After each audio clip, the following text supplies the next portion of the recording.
Time for the 49ers Rush Podcast.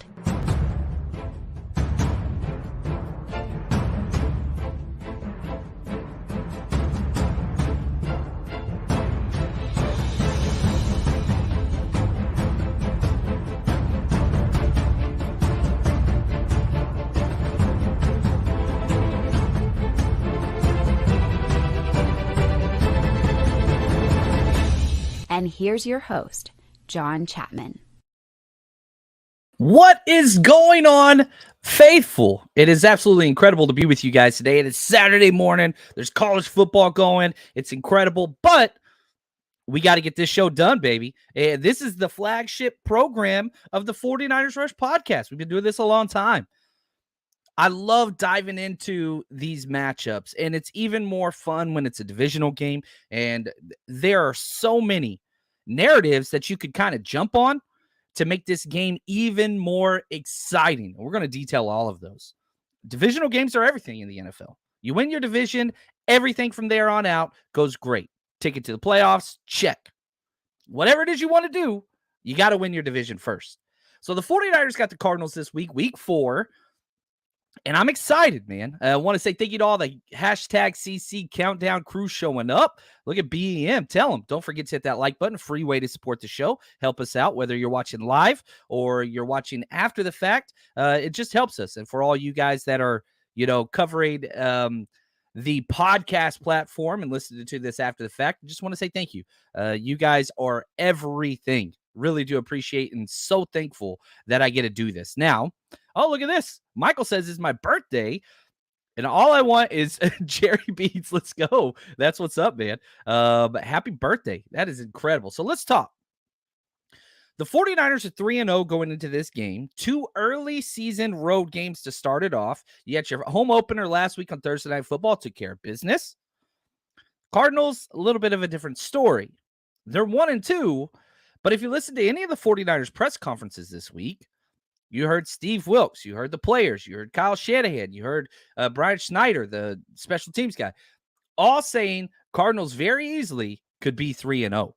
Now, they haven't really played. They lost to the Commanders, not a good football team. They lost to the Giants, not a good football team. They beat the Cowboys at home. I do think Cowboys are a good football team, but they were able to exploit some very weakness, soft tendencies in the Dallas Cowboys that the Dallas Cowboys tend to always have. We'll talk a little bit more about that. But make no mistake, the 49ers are 14-point favorites. 14 points. The largest spread this week across the entire NFL. In fact, it's 5 points bigger than any other matchup this week. So the poll question that I put on YouTube, which I'm excited to see, where we're going to keep this one live and we'll keep updating it. The question was very simple. Will the 49ers cover the 14 spread versus the Cardinals? They have to beat them by more than 2 touchdowns.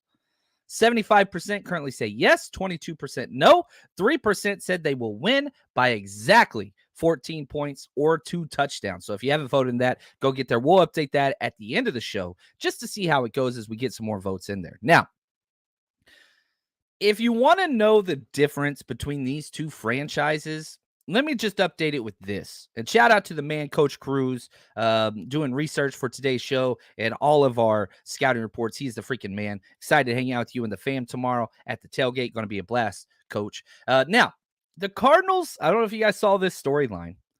The Cardinals team store did not even have jerseys for their starting quarterback. So if a fan wanted to support the Cardinals and their starting quarterback, Josh Dobbs, who's been great, couldn't even buy the jersey. In fact, they still don't have them. You have to go in and do a custom jersey order just to get your starting quarterback's jersey. That is ridiculous. And I think it's kind of a little bit of a testament to this team. You traded for a guy. They didn't play it. Michael Bidwell's trash. We know that. It's a personal game. They took not 1, not 2, but 3 players off of our roster. Quantrez Knight, I love him. Il Manning, the amazing preseason standout, and Keith Ishmael, who what I would argue would have been our number 4 interior offensive lineman, but we lost it. You got Wilks in the lawsuit. You got Gannon just being Gannon. Divisional game. They just beat the Cowboys. Holy freaking cow. Whatever narratives you want to spin about Yeah, again, we just talked about the 14-point spread. It's the largest in the NFL. Doesn't matter. Doesn't matter. These two teams hate each other. Jonathan Gannon, and I want to bookend this show with I think it's just the funniest clip ever. Again, if you listened to the last show, this was on there. Quick 10-second clip. This is Jonathan Gannon meeting wide receiver Rondale Moore for the first time. What's up, man? How you doing? Good. Good. Shoo, shoo, shoo, shoo, shoo. Shots. Explosives. You can run. Oh my gosh. Yeah. I'm just saying that, it might be my new ringtone. I don't have a ringtone. I don't know anybody that keeps their phone not on silent, but whatever. I know there's lots of sociopaths out there, but golly, I just want to ingrain you with what you're up against. Now, the Cardinals are a great coach team. There's no doubt about that. Going from Cliff Kingsbury, who wasn't cringe and was handsome and dating supermodels and awesome house. He was, I get that, but man, he was a terrible coach. His team was never you go back to college, he was a terrible coach.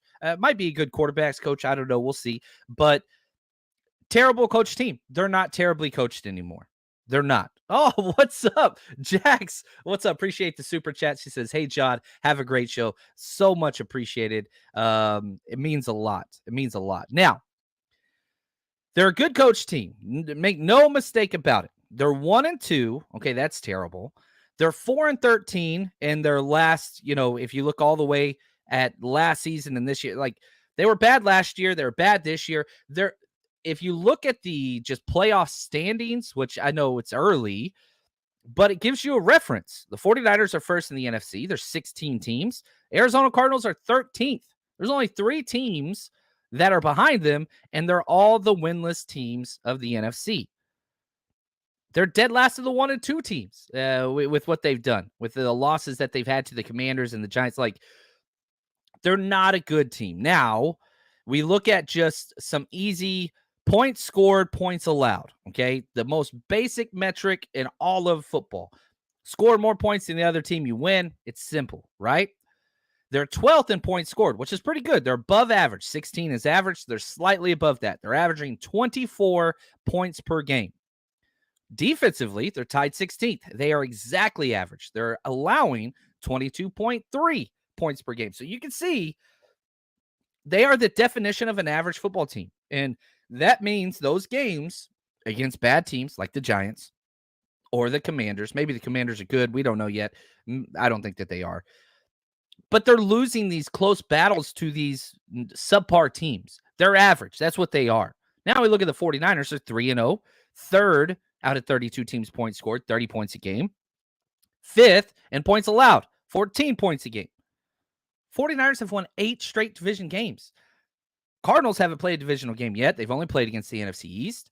But their last 2 divisional games were against us, which is crazy. Obviously, they got blown out both times by way more than 14 points. It's a new coaching staff. It's a new team. I understand all those things. Now, if we step back and just look at the PFF rankings of each unit so far through 3 games, small snapshot, I understand that. The Cardinals, overall, they're 22nd out of 32 teams, bottom half of the league. Offensively, they're 20th out of 32nd, bottom half of the league. Defense, they're 23rd, bottom half of the league. Special teams, 24th, bottom half.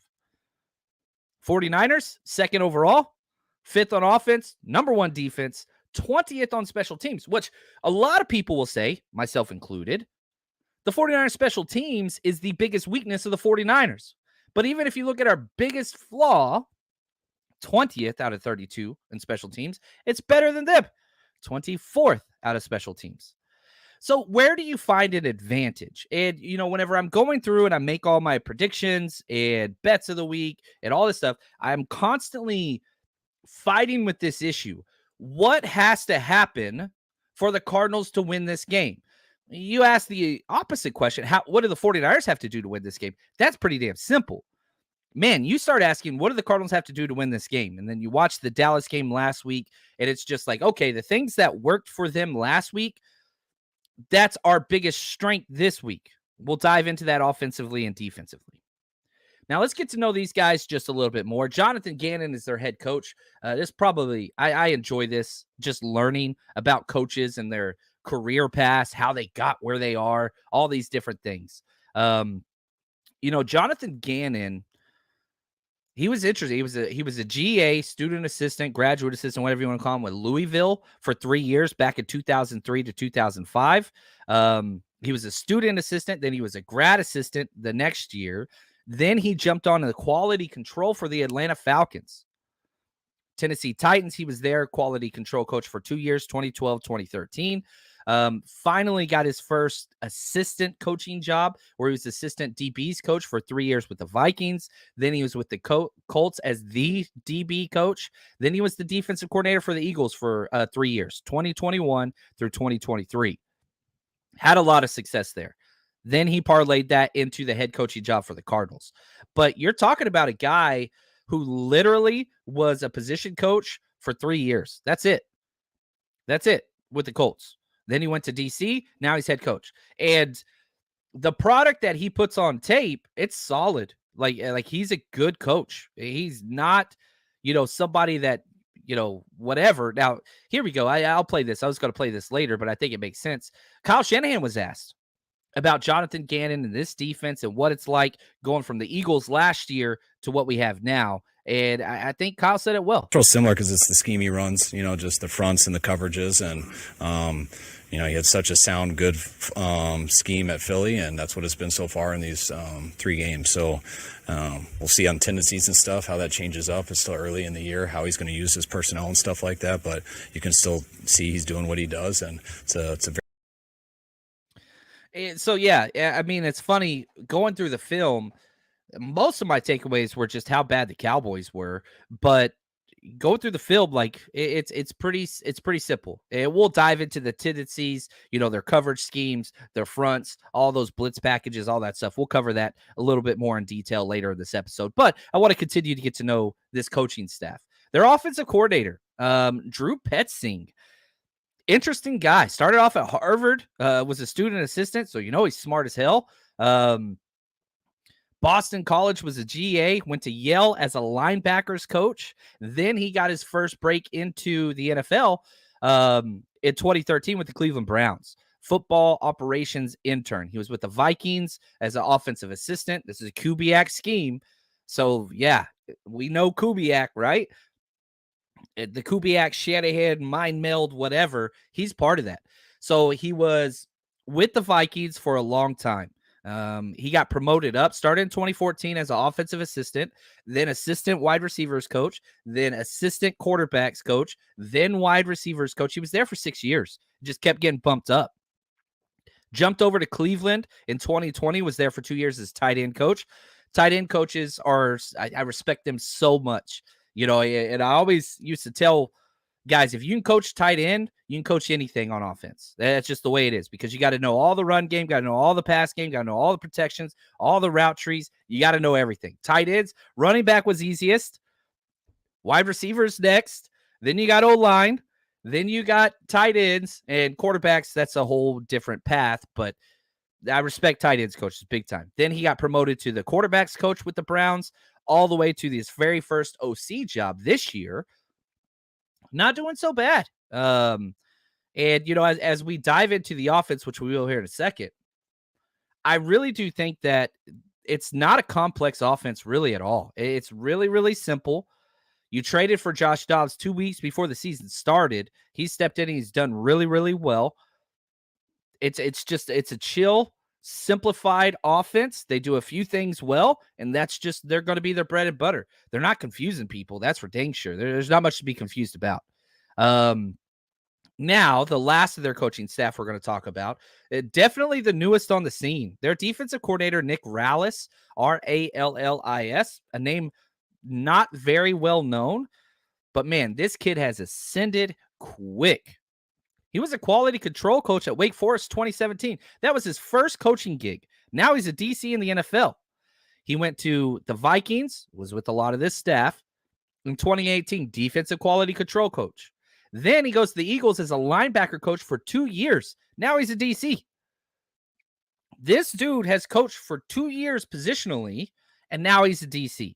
So hat tip to him. He freaking shot up through those ranks. Defense is playing well. They don't have a lot of, how do I say this, talent? Like, I went through their whole roster, and I was like, okay, who is somebody on the Cardinals defense that would start for us? I could not find one player. Kaiser White's probably their best player, their linebacker. There's no way in hell he's starting over Greenlaw or Warner. John Ledbetter, their defensive ends, really, really good, but they run a 3-4, so he'd be a DT for us. He's not even playing this game. He's their best defensive player, I think, and he's out with injuries. Buda Baker, that dude's incredible. He's on IR. Josh Woods, who's their number 3 linebacker, he's out. Chris Barnes, their number 2 linebacker, who's had a good year so far. He's questionable with the finger issue. I assume he's playing.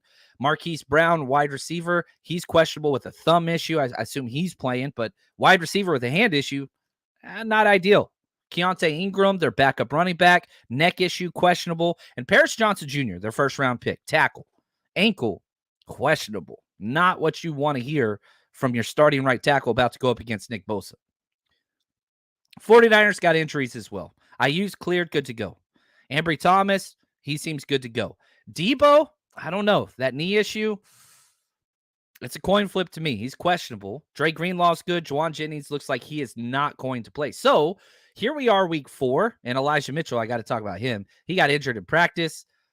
Not going to be going, I don't believe. I just don't see pushing that whenever you have so much quality running back depth behind Christian McCaffrey. We'll see.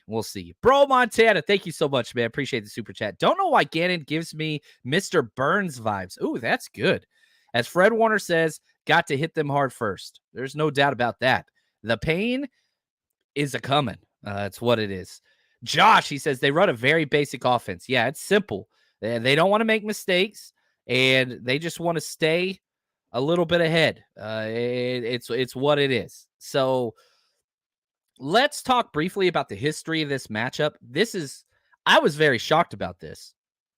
49ers lead the series, obviously, but it's a lot closer than I thought it was going to be. 34-29. We only have a 5-game lead on the Cardinals. And a big reason why is from the Harbaugh era to where we are now, Shanahan, man, we struggled against the Cardinals during that stretch. We're 5-11 since 2015. So they gained a lot of ground. They kind of cut the lead in half during, the Chip Kelly years and all that stuff. So the dark period, the dark ages of 49ers, but we were still faithful. We were still there. That's what's up. Last matchup against these two teams was week 18. I mean, this was last week of the regular season. We won 38-13. It was all backups. David Blau and Trace McSorley were their quarterbacks. Mitchell had 2 touchdowns. Kittle had 2 touchdowns. Gipp had 2 interceptions. It was a mess. It was a trash game. But when we played them earlier in the year, we still blew them out 30-10. And that was the Mexico City game, which was probably Jimmy Garoppolo's best game of the freaking year. Maybe the Saints game was awesome, but that Mexico City game, Jimmy G went off. And he's gone now. Cardinals have lost players too. They didn't really add anybody in free agency. They brought over Kayvon Wallace from Philly to be the safety and kind of, their stay over to help teach the new scheme. This is not a very good player. He's number 2, number 3 safety. They lost Byron Murphy, one of the better slot corners in the NFL. They lost Zach Allen, one of the better defensive ends in the NFL. J.J. Watt retired. We know about that with the injury and all that stuff a few years ago. Not very good. Now, their draft class, they're using their draft class well. And I thought they had a great draft. I was really upset by it. Paris Johnson Jr., he's starting. B.J. Ojolari's rotating in as a pass rusher. Garrett Williams really hasn't done much. Michael Wilson, 3rd-round wide receiver out of Stanford. He's played really, really well. He's got 7 catches on the year. Clayton Tune, backup quarterback. Owen Popoe, who I like as a linebacker. Keitrell Clark in the 6th round as their starting corner. And Dante Stills, who was a rush crush out of West Virginia. They got in the 6th round. He's probably going to be starting this week because the guy in front of him, Ledbetter, is out. So you're starting 1, 2, 3.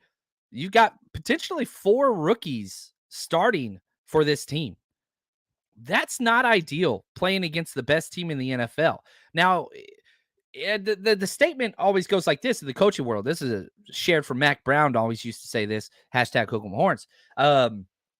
People would always say like, oh, you're young. That's good. Yeah, but if you're young and bad, that's not a good thing. You got to be young and good. Otherwise, those guys are just going to be around longer and they're not any good. So I do think that they have some good young players.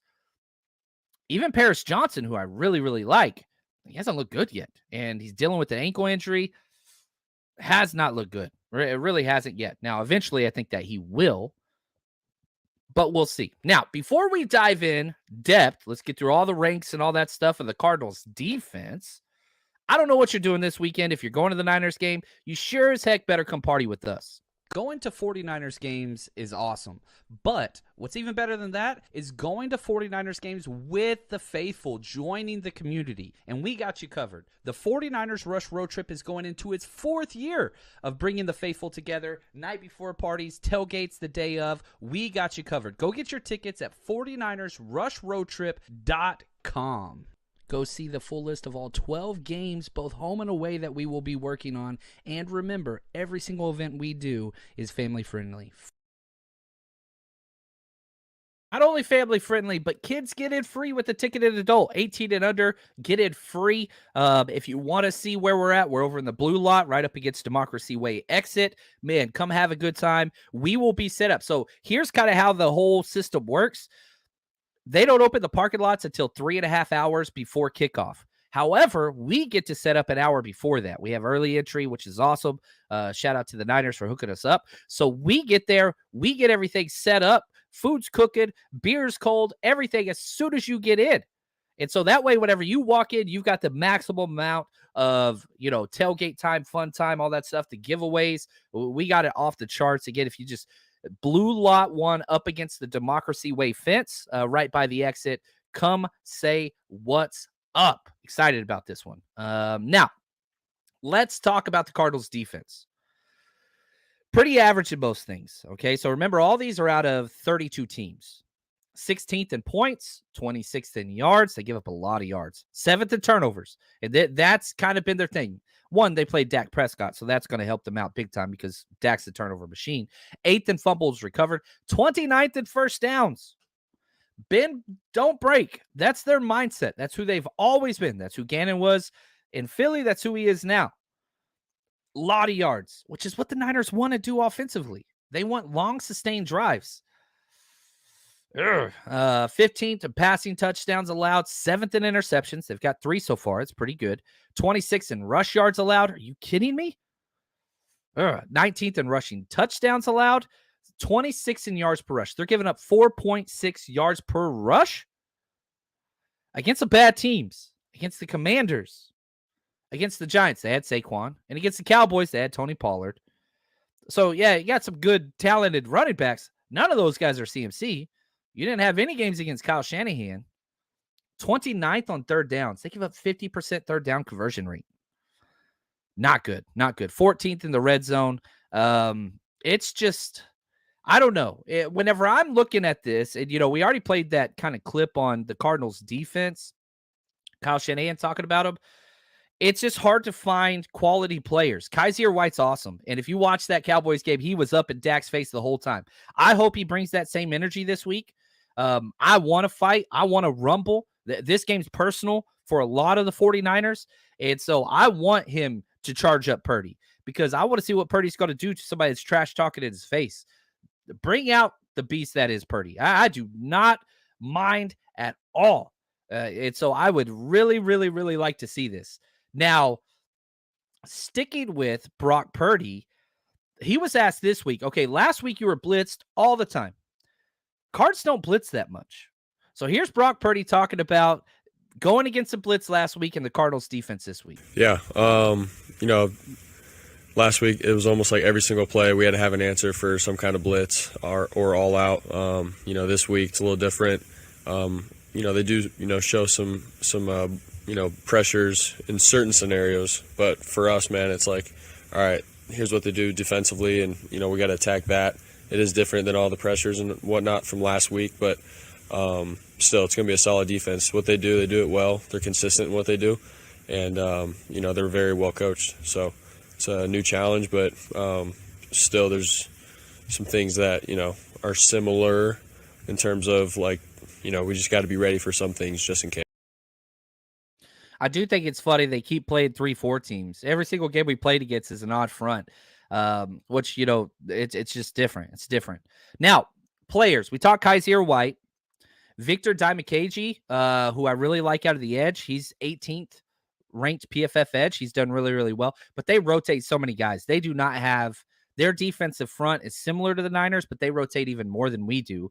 They just don't have the studs. Jalen Thompson, their safety, not bad. Now, let's talk about bad players that you can exploit.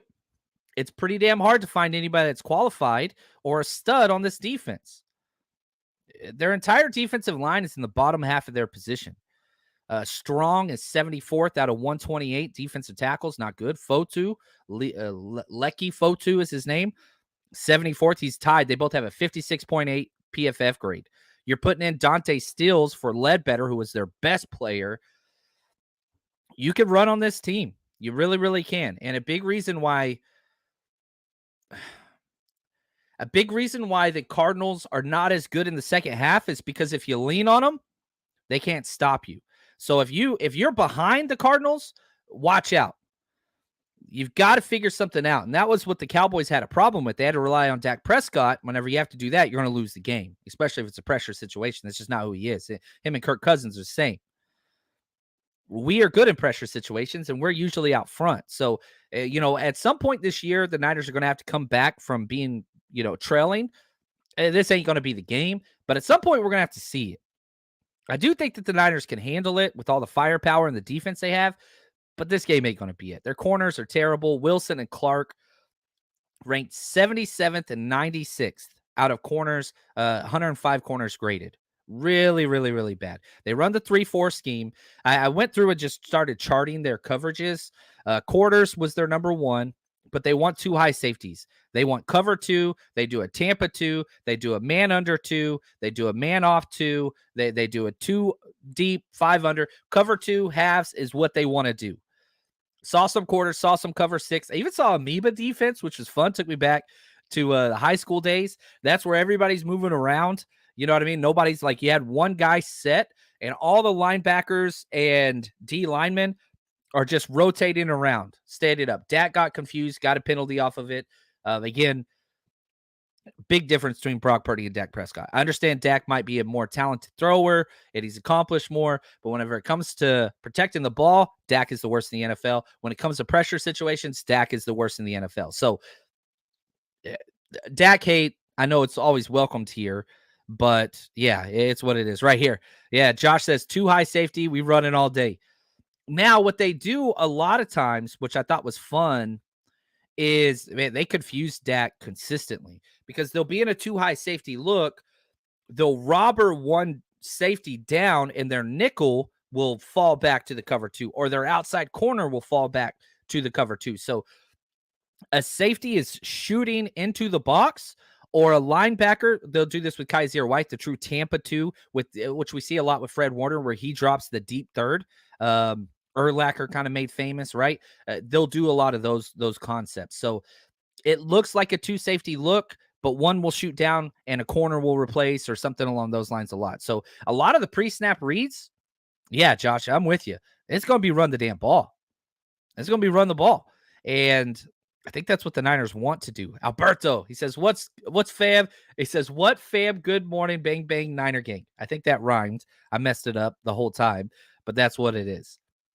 They did protect the bootleg very well against the Cowboys. They sit that outside edge guy. They do not have him crashing on the dive.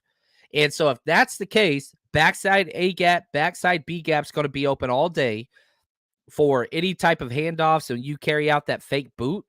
Man, if they're going to have those edge players sit, Christian McCaffrey's vision's A1. And that's just what it's going to be. They don't blitz much. They blitz 12 times versus the Cowboys, 12 versus the Giants, 8 against Washington. They're kind of NFL average blitz rate. Last week, Brock was blitzed 31 times. It's not going to be anywhere around that at all. And I did think almost all of their run game specialty was the C gap is always It's terrible. Like, I thought it was awful. I really, really did. Like, they got bullied. A gap, they're pretty stout. It's an odd front, so you got a nose on most plays. B gap was decent. That's the gap between the guard and the tackle. But C gap, the gap between the tackle and the tight end. It's their biggest vulnerability against the Cowboys, who, let's be honest, they do not have Trent Williams. They do not have George Kittle.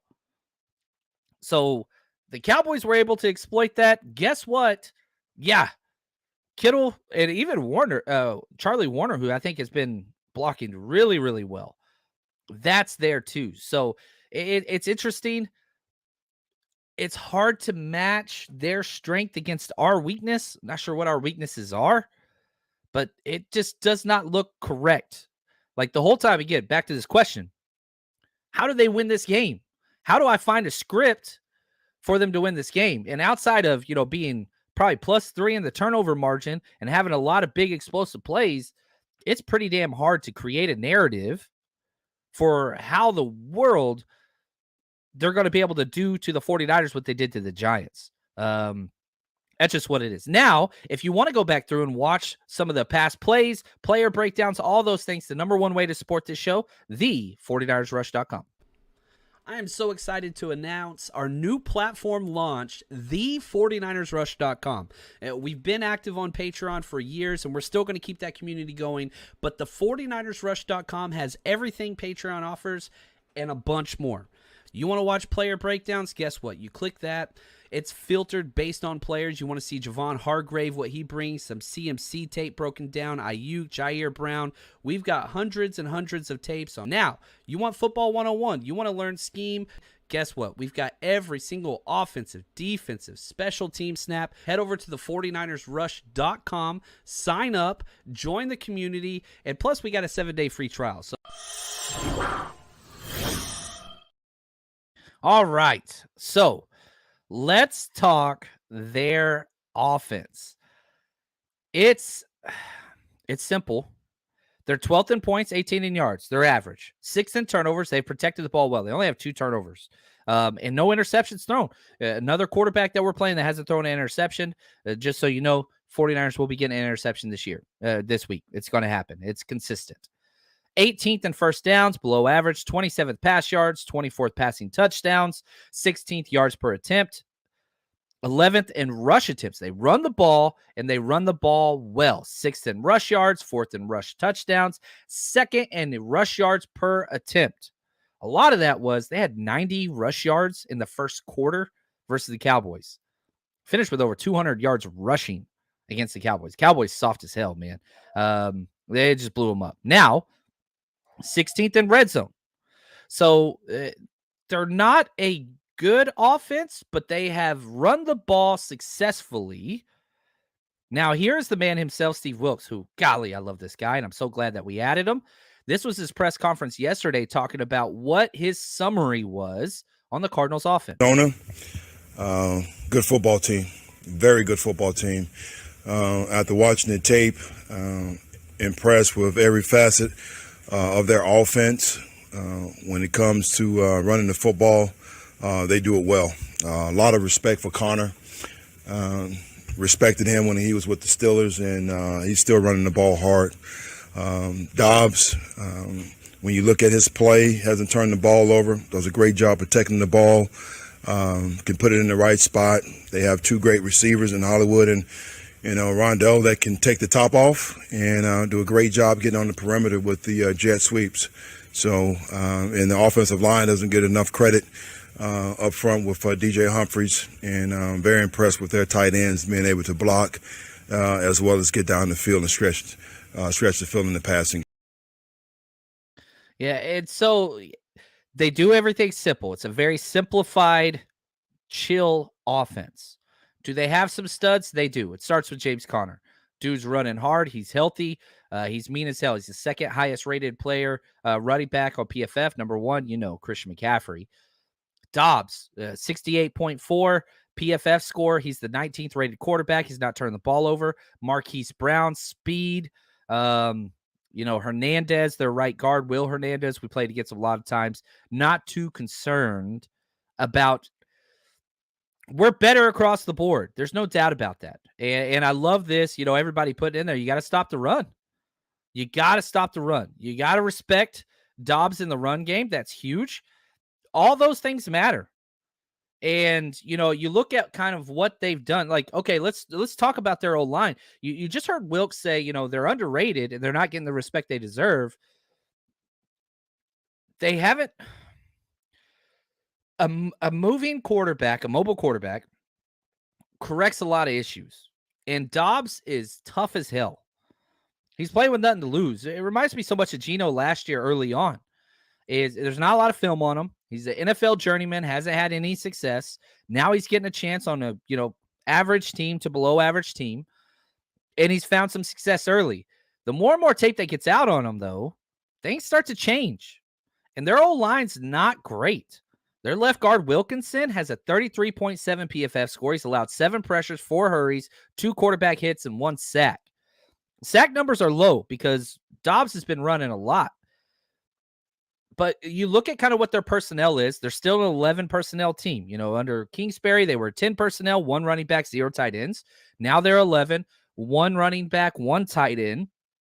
And really, they do like to mix it up a little bit with their formations. Rondale Moore, their wide receiver, will be in the backfield, and they'll split out Connor or Keontae Ingram or whatever. Like they'll move it around. But I'd say 60% of the time they're in 11 personnel. Some 12 personnel with 2 tight ends. And they had a lot of success with that against Dallas. You don't want us going big. You want us going with our 5-2 front. You want us going with, Oren Burks out there instead of Isaiah Oliver. Be my guest. Burks freaking killed it last week. And so I would love that. Saw 13 personnel, 1 play, but it was a huge touchdown because Dallas is soft. It's just what it is. A lot of man beater routes is their concept. Speedy wide receivers. I saw in the chat. That's kind of what they do. And so apologies. I missed it on the chat there, but it's rough. It's rough. It's so speedy, small wide receivers. They're not overly physical. They are in the run game, pass game finesse. And so you're matching this very physical run game with somebody like Zach Ertz, who doesn't like contact and soft. Last week we played Darren Waller, doesn't like contact, soft. He's a wide receiver in a big person's body, messed him up. Zach Ertz, we'll see. We'll see what that is.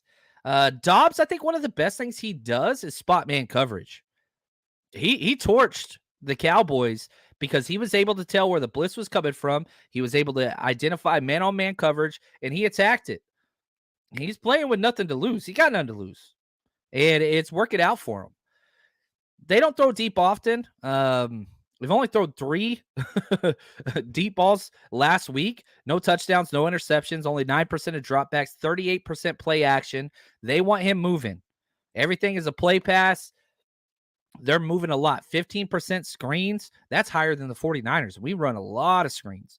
And, of course, zone read. That's what they're going to do. That's just what they – every big play that they had last week was right at Micah Parsons.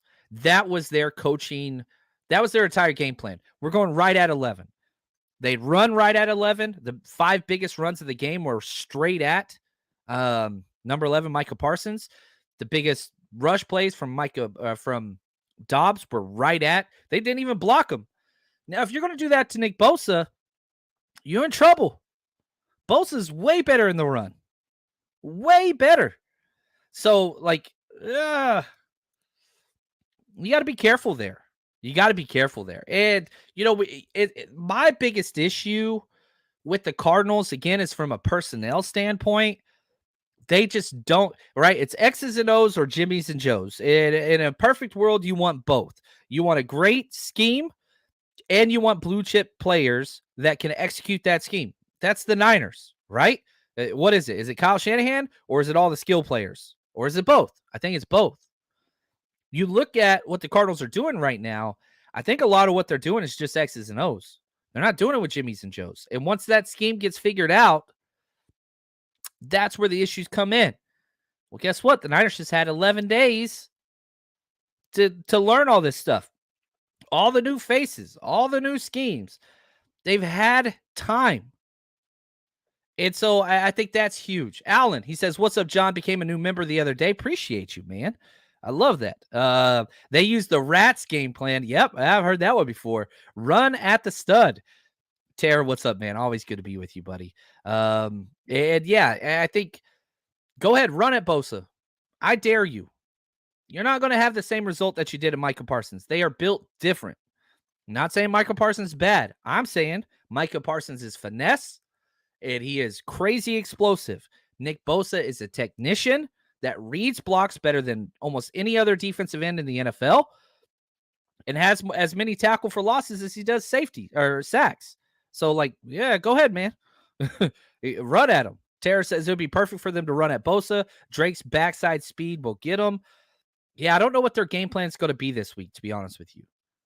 Now, if I look at matchups, one of my favorite things, and again, back to the Jimmys and Joes things, I want to know their best versus our best.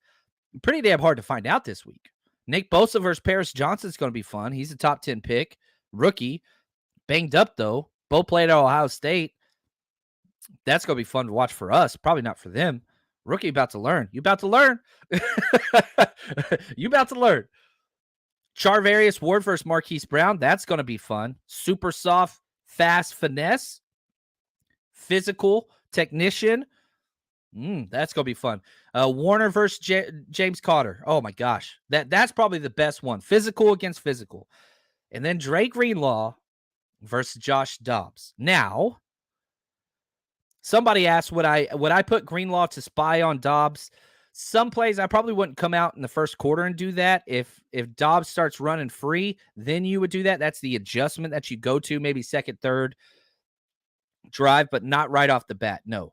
And, Wilks was asked, I've been huge on Dre Greenlaw. You guys know that.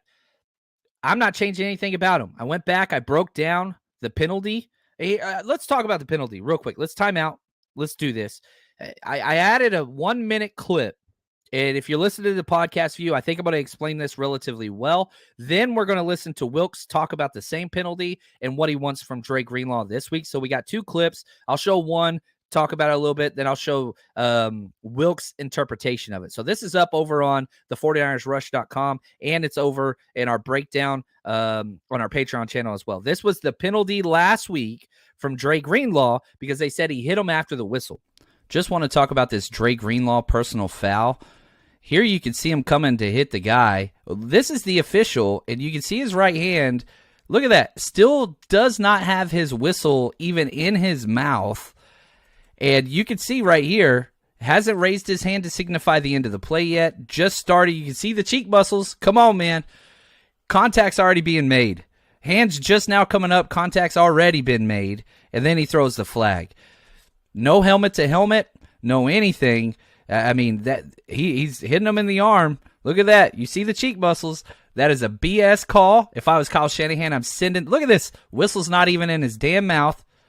I'm sending this to the NFL saying, hey, y'all missed this one big time. That is not a penalty at all. If you want him to stop, you got to blow that whistle. I mean, right there. He just started right there. Contact's being initiated. That is not a penalty in the NFL. And didn't lead with his head. Head didn't even make contact with him. Didn't land on top of him. It's Kyle Shanahan said, yeah, it was bad. We sent it to the NFL. It's wrong. Dre Greenlaw's getting all of these reputation calls. And here's Steve Wilks talking about exactly that same penalty. And if he wants Greenlaw to change anything. Well, let me first of all mention that the one that they call is very apparent on the tape that the guy was still up, and I didn't see the whistle being blown. So we accept the penalty. They called it, but I thought he was still in legal play for us making that hit. I definitely never want to take away his aggressive play. That's who he is as a player. We always talk about protecting the team. That's what Kyle mentions each and every day. And you get a fine line with some of these quarterbacks that run the ball. Sometimes, they're sliders. Sometimes they stay up. Dobbs is a guy, if you watch him on tape, he's not sliding. So we got to be ready to hit. I remember I was breaking down. I was cutting the clip to that press conference up, and whenever he said, Dobbs doesn't slide. Dobbs runs. Dre Greenlaw's at his best against mobile quarterbacks. You look at somebody like the Giants quarterback, He runs all the time, Daniel Jones. He didn't run against us. He tried it twice.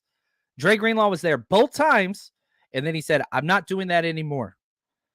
Dobbs, I love that man. I really do like his personality. I like his work ethic. I like his play style. I think he's maximizing his talent. I am concerned if he goes out there this week and tries to do that same stuff that he does and not slide and not protect himself. You just heard the defensive coordinator and you heard Kyle Shanahan earlier this week. I don't have the clip. Do not go easy on this man. Do not pull back. Continue to bring the violence. I don't want to see that. And that's the thing that scares me, because if Dobbs goes out there and tries to tough guy this, Dre Greenlaw going to kill him. He's going to kill that dude. And I don't want that. I really don't want that. So Cardinals got to kind of decide here, and Dobbs got to decide. You know, obviously he's going to have to run some, but man, when 5-7's coming, 5-7's coming to kill him. And it's just, oh, yeah, man, I'm excited. I love this too. BEM, he says, I like how our front office has Greenlaw's back. They chose him over Azeez, and Azeez is incredible. But Greenlaw does something nobody else in the NFL does. He changes the way people play. You don't play the same way against this guy. And so that's why everybody's like, oh, the running thing and all that kind of stuff. And James Conner's just, unbelievable. Yeah, but you're talking physical on physical. Nobody's going to choose James Conner over Fred Warner and Dre Greenlaw, right? Even if you did, then you look at the defensive line versus their offensive line. It's just like, come on, man. Yeah, Josh, bring the violence, man. It's why we love football. Yeah, it's what it is. Al says, can Oren Burks cover for Greenlaw to spy on Dobbs? Yeah, I think that you can do that. I don't think we're going to be in a lot of 4-3, though. So I think we're going to be in a lot of nickel. I think there's going to be a heavy Isaiah Oliver game because they do so much 11 personnel, one tight end, one back. And so if that's the case, yeah, what's going to happen is you're going to spot drop Dre Greenlaw, that 5-7 to get in that hook to curl zone.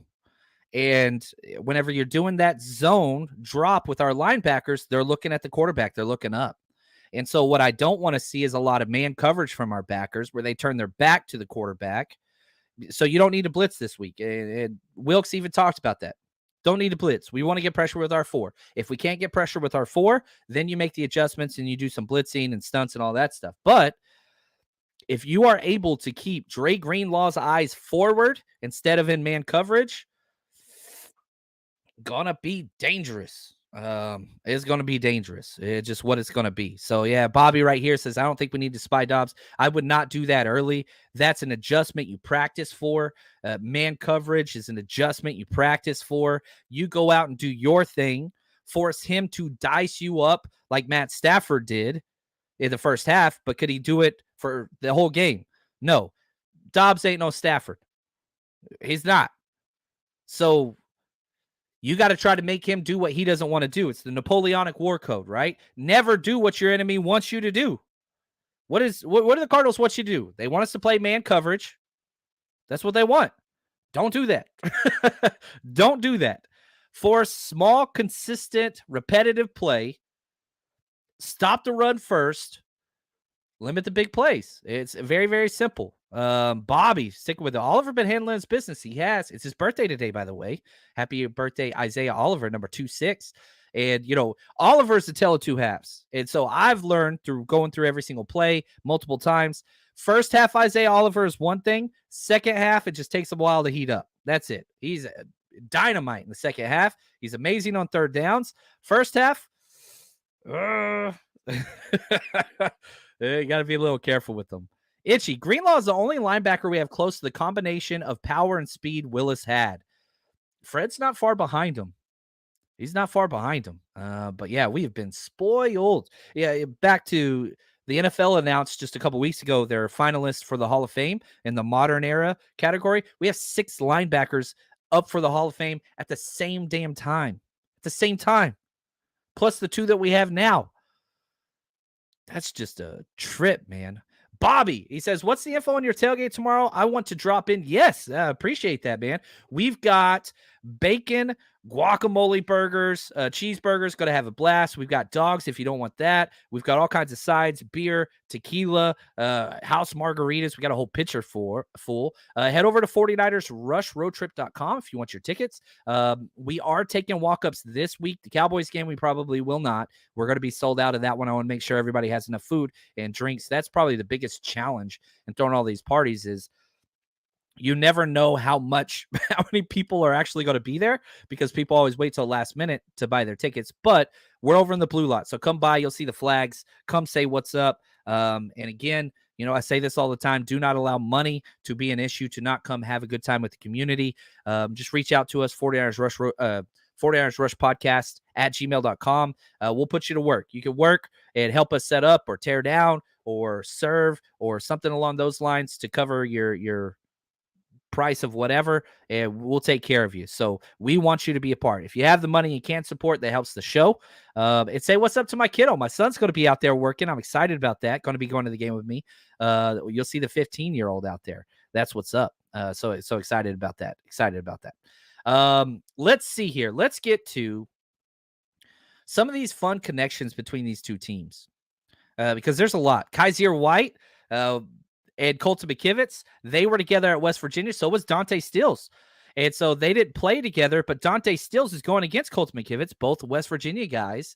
That's going to be a fun matchup. Froholt, their center, and Brandon Allen were together at Arkansas. Cleveland Farrell, Ray, Austin Bryant, and Kayvon Wallace at Clemson.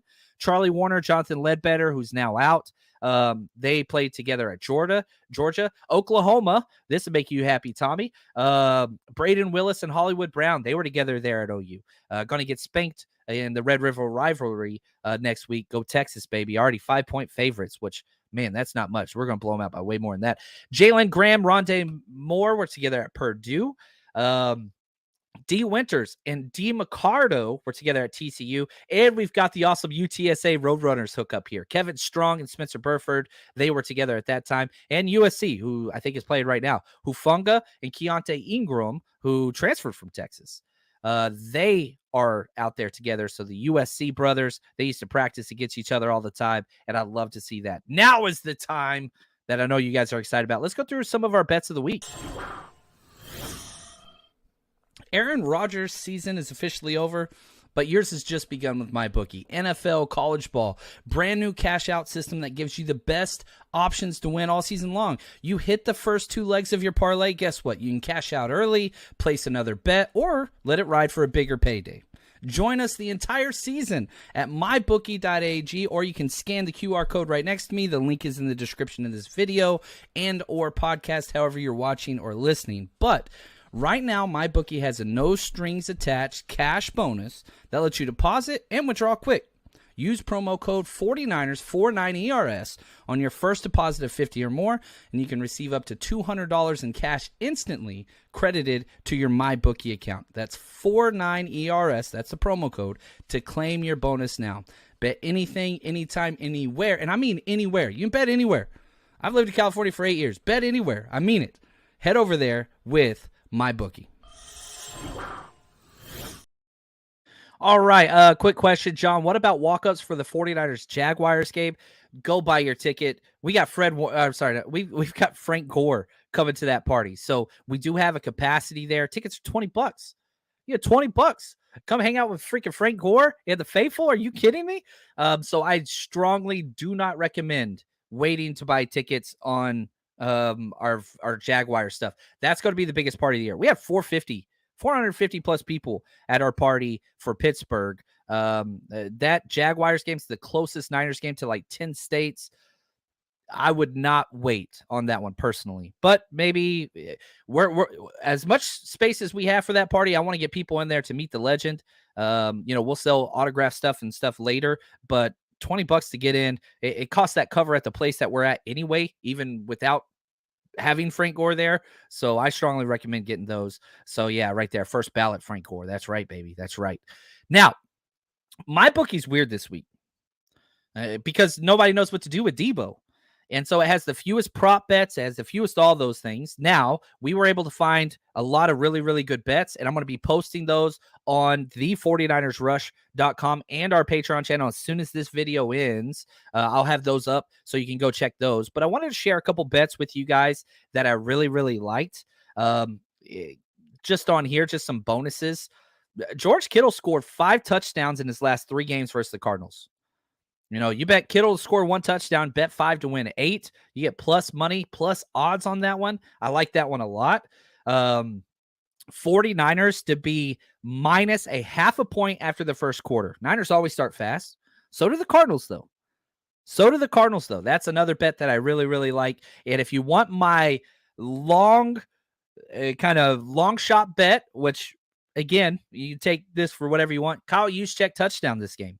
I think it's time. I do think it's time. It's 302 days since Kyle Juszczyk caught the very first touchdown pass from Brock Purdy. Bet 2 to win 22. So it's a long shot bet. We don't bet too much on those. But if you want to go check those out, our full list of bets for the entire week are going to be posted there. As soon as this show's over, I'm posting those over there, the49ersrush.com and our Patreon channel, which we have 7-day free trials up. So you can go check those out.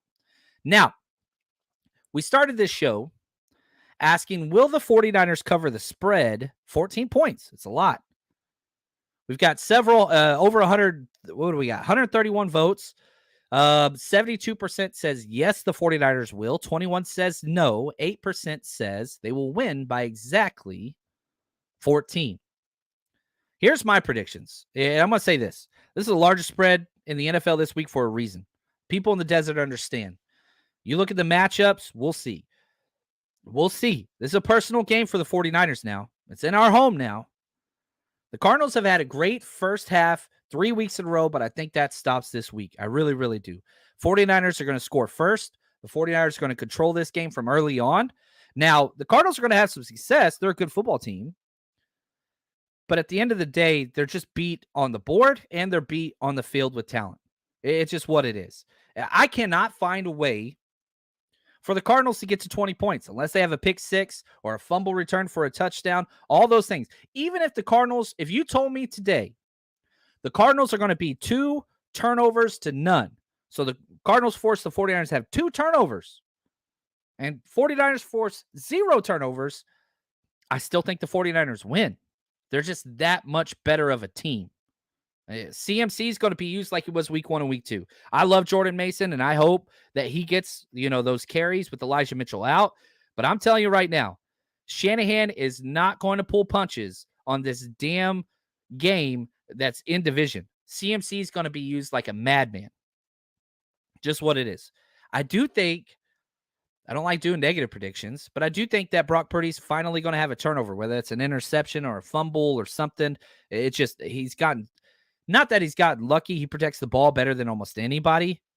But I do think, it's time. The NFL is just weird, and eventually turnovers happen. And so I'm predicting a Brock Purdy turnover, but it doesn't matter. I still think Brock Purdy gets his 2-touchdown streak. I've got the Niners crushing this game 34-13. So I've got them winning by 3 touchdowns. My initial prediction was like 33-17, 30-17. But then I was just like, man, I struggle seeing them get 2 touchdowns. I could see them getting those extra field goals. That makes a little more sense to me. I just don't. I don't respect this matchup. I don't. And maybe they're able to catch a flash early, and maybe they're able to stick around a little bit early. I don't see it, guys and gals. I really, really don't. I like this 34-13. That's what I said, Josh.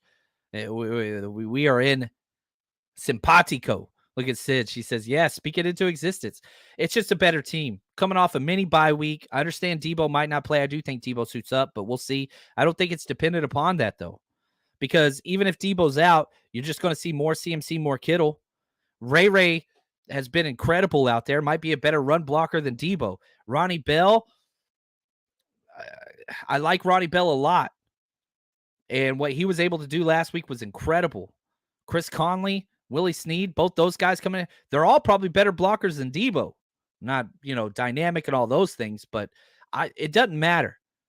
this team, I'm excited, man. And I think, yeah, right here, Thomas, what's up, man? He says, after the Cardinals beat the Cowboys, I suspect our guys will be out to prove a point. They 100. This is a personal game. This is personal. They're going to mess them up, man. I'm really concerned for Josh Dobbs. I really hope he slides. I really do. I do not want to see that. I don't want to see that. So I'm pumped. Niners going to go out there. I'm excited. If you're coming out to the game, come say what's up to our tailgate. Please come say what's up. If you see me at the gate, please say hi. That is my opportunity to thank you for all the support. It's very important to me because y'all see my face. I don't get to see y'all's faces. So if you see me in my side of the game, just say, hey, what's up, Chapman? Allow me to come over and just say thank you for all the support. It means a lot to me. But that's going to do it for us. Now it's time to start loading up and get everything ready for the tailgate. And I will see a bunch of you guys out there excited. Niners going to take care of business tomorrow. They're going to make a statement. Until next time, stay strong, faithful.